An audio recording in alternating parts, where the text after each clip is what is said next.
बिस्मिल्लाहिर्रहमानिर्रहीम। मोअज़्ज़ज़ ख़वातीन व हज़रात,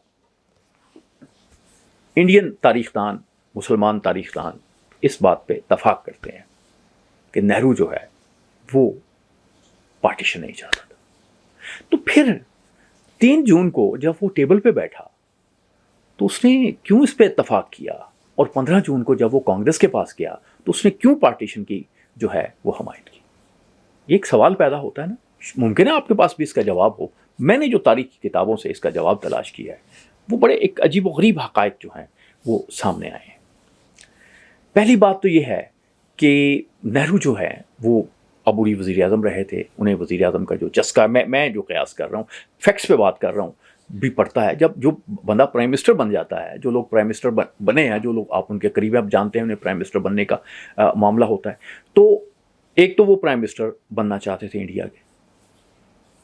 अब इसमें मसला ये था कि जना जो है वो उनके साथ उनका मामला नहीं चल रहा था। जो अबूरी हुकूमत बनी थी उसमें लियाकत अली ख़ान जो है उन्होंने फिनांस मिनिस्टर के तौर पे ऐसी जो रुकावटें पैदा कर दी थी, ऐसे मामलात पैदा कर दिए थे कि नेहरू परेशान हो गए थे। नेहरू नहीं परेशान हुए थे। जो पहला उन्होंने एक नेहरू की तकरीरों के मुताबिक, गांधी की तकरीरों के मुताबिक एक बजट बनाया था लियाकत अली ख़ान ने, जो बड़ा सोशलिस्ट टाइप बजट था। लेकिन उस बजट की जो ज़द थी वो पड़ती थी जो बनिए थे, जो सेठ थे और हिंदू सेठ थे जो कांग्रेस को फंडिंग करते थे। जब बजट सामने आया तो उन लोगों ने इतना शोर मचा दिया कि ये क्या हमारा बेड़ा गर्क कर रहे हो। तो इससे भी नेहरू को अंदाज़ा हुआ कि अगर मुसलमान मेरे साथ होंगे तो मैं फिर अपना जो है मर्ज़ी नहीं कर सकूँगा। तो एक उनके जहन में नेहरू एक नज़रियाती आदमी भी थे, उनकी आइडियालॉजी भी थी, और वो चाहते थे एक सोशलिस्ट इंडिया जो है वो बनाया जाए, इंडिया को सोशलिस्ट जो है ख्यालात के मुताबिक जो है बनाया जाए। इसमें वो कामयाब नहीं हो सके, इसमें बिल्कुल वो कामयाब नहीं हो सके। लेकिन बहरहाल दूसरी बात ये थी कि वो प्राइम मिनिस्टर बने। तो जब ये माउंटबेटन जो हैं वो आते हैं, इंडिया आते हैं, तो नेहरू इंडियन पॉलिटिक्स में वो सबसे वाहिद शख्स थे जो उनसे वाकिफ़ थे, क्योंकि सिंगापुर में दोनों की मुलाकात हो चुकी थी। सिंगापुर में उन्होंने वक्त भी गुजारा था। सिंगापुर में जो माउंटबेटन थे वो कमांडर थे, तो वो कभी कभी अपनी गाड़ी पे ले भी जाते थे नेहरू को सैर कराने के लिए। तो उनके जो लोग थे, उनके जो रफ़ीक़े कार थे, उन्होंने माउंटबेटन को कहा कि आप गलत कर रहे हैं, ऐसा मत करें। तो उसने कहा नहीं, ये शख्स जो है ना, ये इंडिया का अगला प्राइम मिनिस्टर होगा। ये उस वक्त उसने माउंटबेटन ने बात कही थी जब अभी नेहरू जो हैं वो अभी हॉट वाटर में थे या मुश्किल वक्त में से गुजर रहे थे। लेकिन मैं ये समझता हूँ कि पहली बात तो आप ये समझे कि नेहरू की वज़ीर आज़म बनने की ख्वाहिश, फिर उसके बाद कि एक ऐसा वो वज़ीर आज़म बने जो जिसके हाथ में चीज़ें कंट्रोल में हों। तो नेहरू एक विजनरी आदमी था। वो इतनी बड़ी सल्तनत नहीं बनाना चाहता था जैसे इनका कि कैसे चलेगी, क्या चलेगी, तबाही मचेगी। इनका तो ये मोदी टाइप लोगों का तो प्रॉब्लम है, इनको नहीं समझते। नेहरू तो वो एक प्राइम मिनिस्टर था, विजनरी प्राइम मिनिस्टर था कि जब नेपाल वालों ने कहा कि आप हमें शामिल कर लें, सूबा बना लें इंडिया का नेपाल को, तो उन्होंने कहा नहीं, आप अलहदा कौम है, आपकी अलहदा हिस्ट्री है, आपकी अलहदा सकाफत है, आप आज़ाद रहो। नेहरू ने नेपाल को इंडिया का हिस्सा नहीं बनाया, और ऐसी रिपोर्टें भी हैं कि वो चाहता था कि कश्मीर का मसला जो है वो अच्छे तरीके से हल हो जाए। लेकिन ये बाद में जब स्ट्रेटेजिकली चीज़ें बदली और कुछ लोग आए और उन्होंने सारे मामलात को ख़राब कर दिया। नेहरू भारत एक विजनरी लीडर था। तो पहली बात, वो प्राइम मिनिस्टर बनना चाहता था। दूसरा ये कि वो अपना सोशलिस्ट निज़ाम लाना चाहता था, और इसके लिए फिर ज़रूरी था कि उसमें जो है वो फिर पाकिस्तान उसके साथ ना हो, मुसलमान उसके साथ ना, वो अपना काम करते फिरें। एक उन्होंने शर्त रखी, पटेल ने और नेहरू ने, वो ये रखी कि हम पार्टीशन पे तो आमादा हो गए हैं, लेकिन हम बंगाल को भी तकसीम करेंगे और पंजाब को भी तकसीम होगा। और आप देखते हैं कि दोनों जो सूबे हैं वो तकसीम हुए, स्टेट्स तकसीम हुई, और इस तरह से पाकिस्तान बना और ये इंडिया बना। लेकिन एक और फैक्टर भी है जो बहुत अहम फैक्टर है, जिसने नेहरू के दिमाग को मुतासर किया और वो पार्टीशन पे आमादा हुआ। वो है लेडी माउंटबेटन, एडवाना लेडी माउंटबेटन। बड़ी खूबसूरत खातून थी, और नेहरू उनके इश्क में, और वो नेहरू के इश्क में मुब्तला हो गई। ये सारा काम जो है वो होता रहा, गवर्नर जनरल हाउस में होता रहा।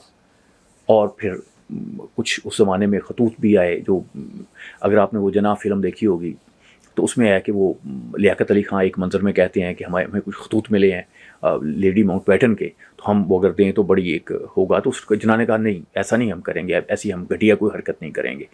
तो ये भी एक हिस्टोरिकली फैक्ट है। लेकिन दोनों की जो बातें हैं, दोनों की जो क़ुर्बतें हैं, वो उसने نہرو کو پارٹیشن پہ آمادہ کیا، اور اس کے جواب میں نہرو ظاہر ماؤنٹ بیٹن نے بھی کچھ انہیں سپورٹ کیا، لیکن یہ کیونکہ یہ نہرو تھے کہ اگر وہ پرائم منسٹر بنیں گے تو ماؤنٹ بیٹن کو وہ گورنر جنرل بنا لیں گے، گورنر جنرل اگر وہ بنیں گے تو لیڈی ماؤنٹ بیٹن وہاں رہیں گی، اور پھر آپ دیکھتے ہیں کہ ایسے ہی ہوا۔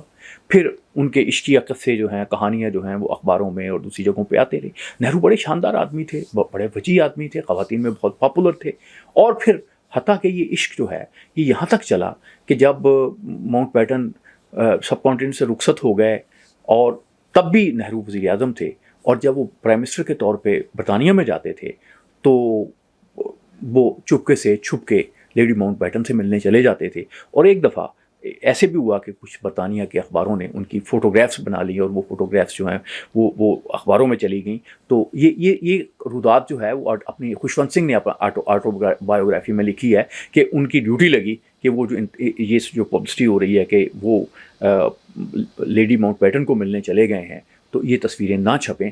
تو خواتین و حضرات، یہ بات بھی شو کرتی ہے، تو در حقیقت پارٹیشن میں سب کا رول ہے، سب کا حصہ ہے، لیکن ایک عجیب و غریب طریقے سے حصہ جو ہے وہ لیڈی ماؤنٹ بیٹن نے ڈالا، ان کے عشق نے ڈالا، ان کے حسن نے ڈالا، اور نہرو جو ہے وہ بھی اس بات پہ آمادہ ہوئے کہ گورنر جنرل ماؤنٹ بیٹن ہوں گے، لیڈی ماؤنٹ بیٹن ہوں گی یہاں پہ، تو ان کی وزارت عظمیٰ بھی چلے گی، ان کا عشق بھی چلے گا، وہ لیڈی کے حسن سے جو ہے لطف اندوز بھی ہوں گے، اور یہ عشق تو بہرحال میں جیسے آپ کو بتایا کہ اس کے لیے انہوں نے 7 سمندر پار بھی لیڈی ماؤنٹ بیٹن کا تعاقب کیا اور اپنی عزت کی پرواہ نہیں کی۔ لیکن یہ ان کی ذات کا ایک حصہ ہے۔ میں یہ بات کرنا چاہوں گا ہندوؤں کے حوالے سے نہرو بہت بڑے لیڈر تھے، بہت ویژنری آدمی تھے، بہت چیزوں کو دیکھنے والے تھے، اور سب لوگ ان کی بڑی تعریف کرتے ہیں۔ میں بھی ان کا بہت سے ہندو قیادت کے حوالے سے ان کا بڑا مداح ہوں۔